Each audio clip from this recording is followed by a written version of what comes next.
नमो भगवते वासुदेवाय। नमस्कार, स्वागत है आपका हमारे चैनल धार्मिक राह में। भगवान श्री कृष्ण और देवी राधा रानी जी की कृपा आप पर और आपके सारे परिवार पर हमेशा बनी रहे और आपकी हर मनोकामना पूर्ण हो। आज आप सुनेंगे पौष मास की कथा का 5वां अध्याय। पौष मास की कथा के 5वें अध्याय को शुरू करने से पहले मैं आपको एक बात बताना चाहूंगी कि अगर आपने पौष मास के पहले अध्याय नहीं सुने हैं तो वह आप हमारे चैनल धार्मिक राह में जाकर जरूर देखिएगा। और अगर वीडियो अच्छी लगे तो उसे लाइक करें और कमेंट बॉक्स में जय श्री राम जरूर लिखिएगा। तो चलो बिना देरी किए आज के अध्याय को शुरू करते हैं। श्री सूत जी कहते हैं कि स्वर्ण खनिज से दक्षिण दिशा में सिद्धि सेवित समय तीर्थ है जो तिलोदकी और सरयू के संगम से विख्यात हुआ है। हे महाभाग, उसमें स्नान करके मनुष्य पाप रहित होते हैं।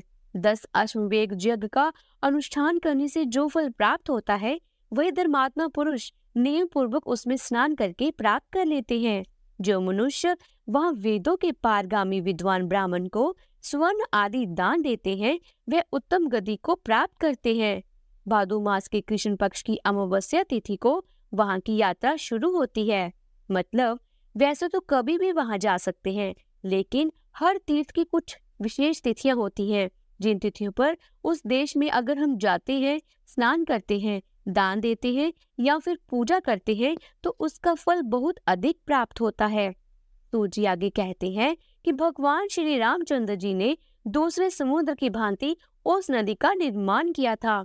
उसमें तिल की तरह काले रंग का जल सदा शोभा पाता था, इसलिए वह पुण्य सलीला नदी तिलोदकी नाम से विख्यात हुई। पवित्र व्रत धारण करने वाला मनुष्य संगम से अनंत भी यदि तिलोदकी में स्नान करे तो वह 7 जन्मों के पापों से मुक्त हो जाता है। धर्म की अभिलाषा रखने वाले मनुष्य को यत्न पूर्वक वहाँ स्नान करना चाहिए। वहाँ किए हुए स्नान, दान, व्रत, होम सभी अक्षय होते हैं। उस संगम से पश्चिम दिशा में तट पर सीता कुंड नाम से विख्यात एक तीर्थ है जो कि समस्त कामनाओं को पूर्ण करने वाला है। उसमें स्नान करके मनुष्य सब पापों से मुक्त हो जाता है। सीता जी ने स्वयं ही उस कुंड का निर्माण किया है तथा श्री रामचंद्र जी ने वरदान देकर उसे महान फलों की निधि बना दिया है। भगवान श्री राम बोले, हे सौभाग्यवती सीते, इस तीर्थ में विधि पूर्वक किया हुआ स्नान, दान, जप, होम अथवा तत्व सब अक्षय हो। मार्गशीर्ष मास की कृष्ण पक्ष की चतुर्थी तिथि को यह स्नान करने का विशेष पर्व होगा। उस समय इसमें स्नान करने वाले मनुष्य के समस्त पापों का नाश होगा। प्रजा प्रेमी श्री रामचंद्र जी ने सीता जी को इस प्रकार वरदान दिया, तभी से ये तीर्थ पृथ्वी पर प्रसिद्ध है। सीता कुंड मनुष्य के लिए बड़ा अद्भुत तीर्थ है। उस तीर्थ में स्नान करके मनुष्य निश्चय ही भगवान श्री रामचंद्र जी को प्राप्त कर लेता है। उसमें स्नान, दान और तपस्या करके चंदन, माला, धूप, दीप तथा अनेकों भांति के वैभव विस्तार से श्री रामचंद्र और सीता जी की पूजा करके मनुष्य मुक्त हो जाता है। मार्गशीर्ष के महीने में यहाँ पर स्नान करना चाहिए, इससे फिर गर्भ में नहीं आना पड़ता। अन्य समय में भी यहाँ पर स्नान करके मनुष्य भगवान विष्णु के लोक में चला जाता है।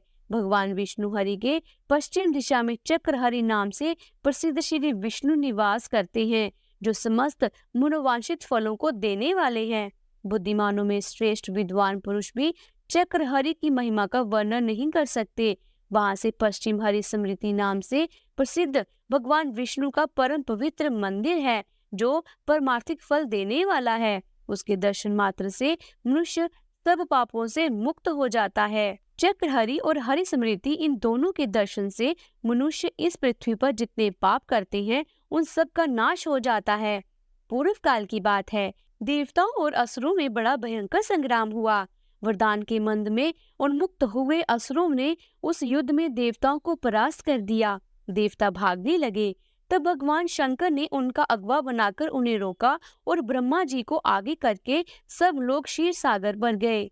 वहाँ भगवान विष्णु क्षीर समुद्र में शेषनाग की शैया पर शयन कर रहे थे। भगवती लक्ष्मी उनके पास बैठकर अपने हाथों से उनके चरणों बिंदु की सेवा करती थी।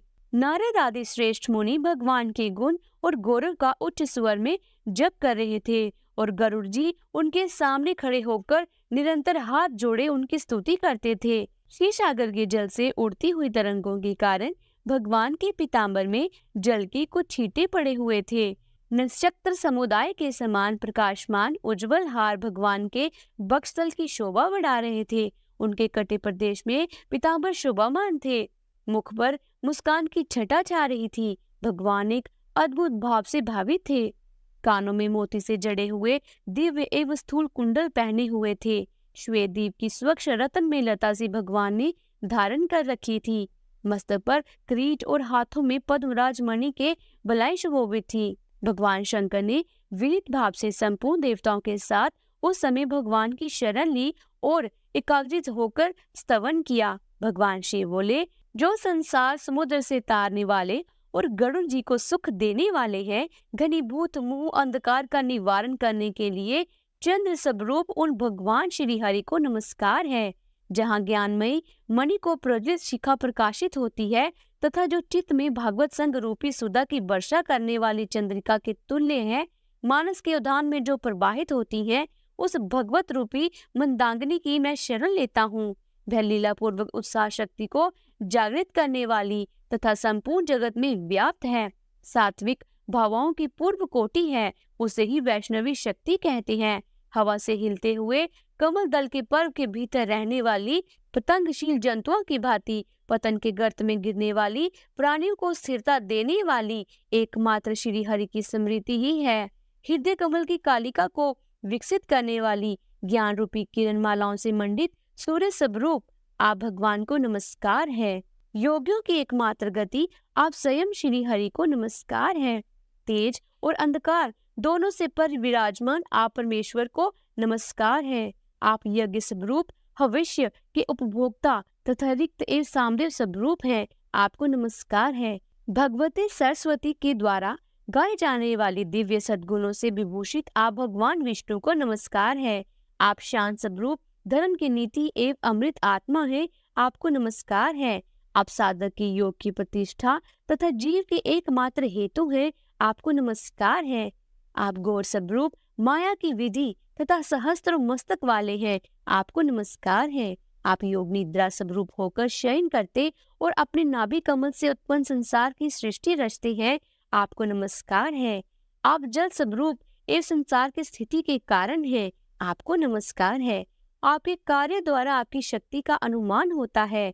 आप महाबली सबके जीवन और परमात्मा हैं, आपको नमस्कार है। समस्त भूतों के रक्षक प्राण आप ही हैं, आप ही विश्वता उसके सृष्टा ब्रह्मा है, आपको नमस्कार है।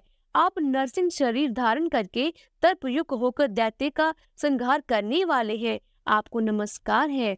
आप ही सबके पराक्रम, आपका हृदय अनंत है।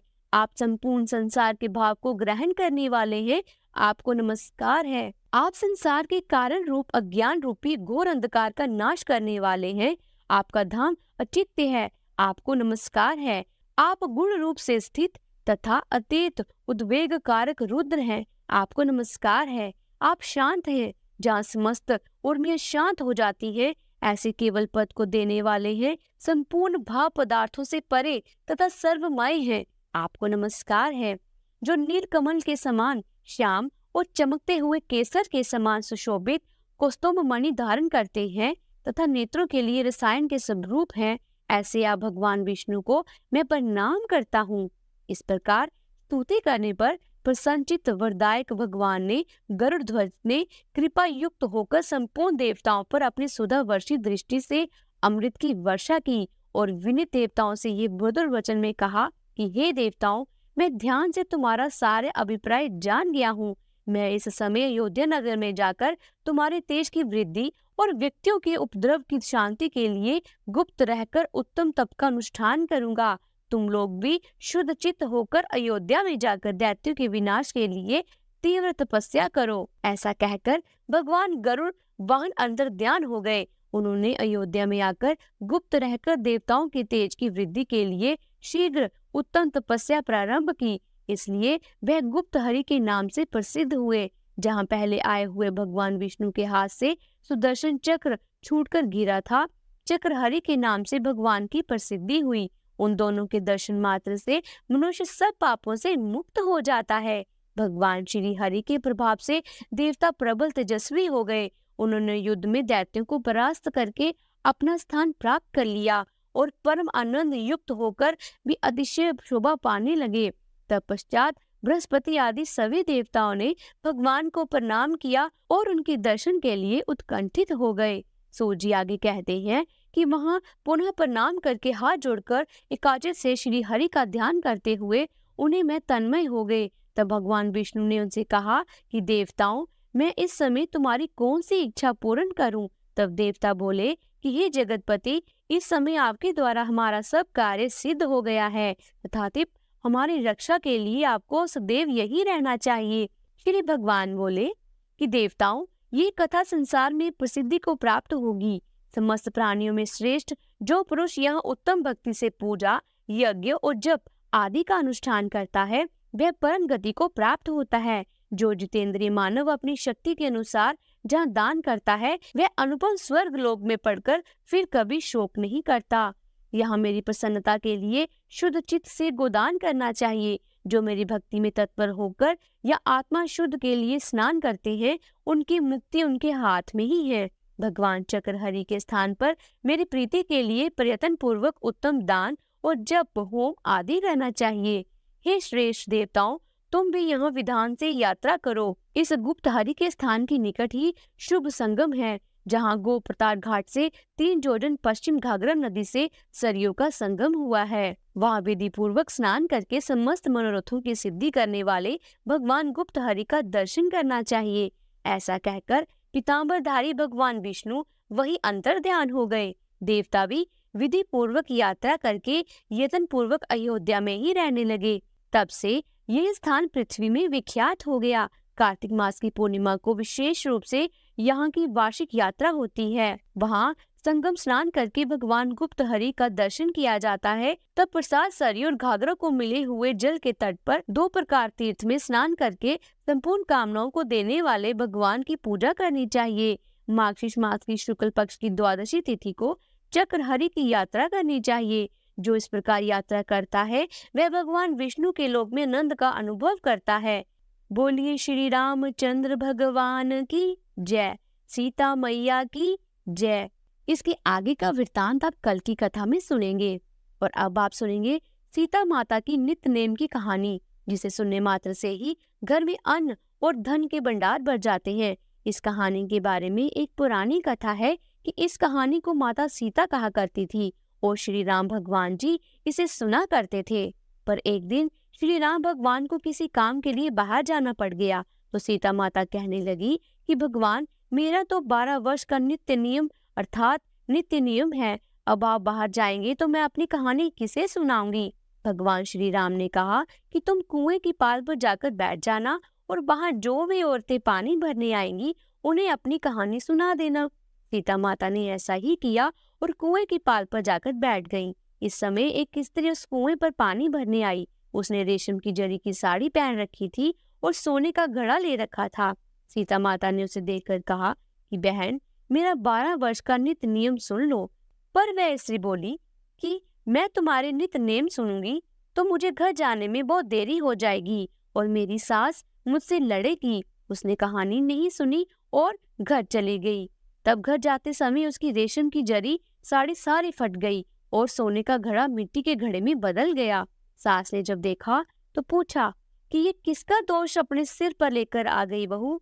तो बहू ने कहा कि कुएं पर एक औरत बैठी थी, उसने अपनी कहानी सुनाने के लिए कहा, लेकिन मैंने नहीं सुनी, जिसका मुझे ये फल मिला। अब बहू की बातें सुनकर अगले दिन सास वही साड़ी और घड़ा लेकर कुएं की पाल पर गई। सास को वही सीता माता बैठी मिली और सीता माता जी ने कहा कि बहन, मेरी कहानी सुन लीजिए। सास बोली कि एक बार छोड़, मैं तो 4 बार कहानी सुन लूंगी। तब सीता माता ने उसे अपनी कहानी सुनाई। कहानी कुछ इस प्रकार से है। राम आए, लक्ष्मण आए, देश के पुजारी आए, नित्य नेम का नेम लाए। आओ राम, बैठो राम, तपो रसोई जियो राम, माखन मिश्री खाओ राम, दूध बताशा पियो राम, सूत के पल का मोठो राम, शाल दुशाला पोठो राम, शाल दुशाला ओढ़ो राम, जब बोलूं जब राम ही राम, राम सवारे सबके काम, खाली घर भंडार भरेंगे, सबका बेड़ा पार करेंगे, श्री राम जय जय राम। सास बोली कि बहन, कहानी तो बहुत अच्छी लगी। कहानी सुनकर सास अपने घर चली गई और उसकी साड़ी फिर से रेशम झुलकी बन गई। मिट्टी का घड़ा फिर से सोने के घड़े में बदल गया। अब बहू कहने लगी कि सासू माँ, आपने ये सब कैसे किया? तो सासू माँ बोली कि तू दोष लगाकर आई थी और मैं अब दोष उतार कर आ रही हूँ। बहू ने पूछा कि सासू माँ, वह कुएं वाली स्त्री कौन थी? सासू माँ बोली कि वह सीता माता थी। वह पुराने से नया कर देती है, खाली घर में भंडार भर देती है, लक्ष्मी जी का वास घर में कर देती है और आदमी की जो भी इच्छा हो उसे पूरा कर देती है। बहू बोली कि ऐसी कहानी मुझे भी सुना दो। सास बोली कि ठीक है, तुम भी सुनो। और सास ने कहानी कहना शुरू किया। राम आए लक्ष्मण आए, देश के पुजारी आए, नित्य नेम का नेम लाए, आओ राम बैठो राम, तपो रसोई जियो राम, माखन मिश्री खाओ राम, दूध बताशा पियो राम, दूध के पल का मोठो राम, शाल दुशाला पोठो राम, शाल दुशाला ओढ़ो राम, जब बोलूं जब राम ही राम, राम सवारे सबके काम, खाली घर भंडार भरेंगे, सबका बेड़ा पार करेंगे, श्री राम जय जय राम। कहानी सुनकर बहू बोली, कहानी तो बहुत अच्छी है। सास ने कहा कि ठीक है, इस कहानी को रोज हम कहा करेंगे। अब सास बहू रोज सवेरे उठती, नहाती धोती और पूजा करने के बाद नित्य नेम की सीता की कहानी कहती। एक दिन उनके यहाँ एक पड़ोस की औरत आई और बोली कि बहन जरा आंच देना। तो सास बहू बोली कि आज तो हमने अभी आग ही नहीं जलाई। तो पड़ोसन ने कहा कि तुम तो सुबह 4 बजे से उठकर क्या कर रही हो? फिर उन्होंने कहा कि सुबह उठकर हम पूजा करते हैं, फिर सीता माता की नित्य नेम की कहानी कहते हैं। पड़ोसन ने उनकी बात सुनकर फिर कहा कि सीता माता की नित्य नेम की कहानी कहने से तुम्हें क्या मिला? वह बोली कि उनकी कहानी से घर में भंडार भर जाते हैं, सारे काम सिद्ध हो जाते हैं, मन की इच्छा भी पूरी होती है। पड़ोसन बोली कि बहन ऐसी कहानी तो मुझे भी सुना दो।